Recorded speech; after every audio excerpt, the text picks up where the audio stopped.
好多夫婦避孕好耐都未成功，其實難以受孕大多同幾種常見婦科問題有關。今日同大家詳細解釋。最普遍就係多囊卵巢綜合症。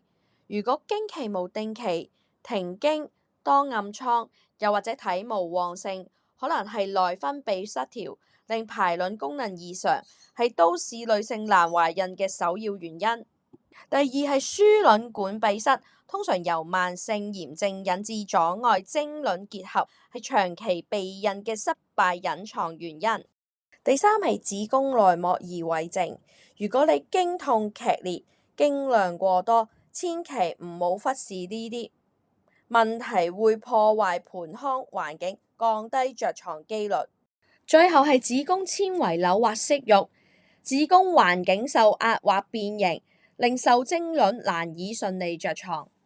大部分情況只要及早檢查，針對性調理都可以提升成孕機會。如有需要，記得盡早接受專業檢查。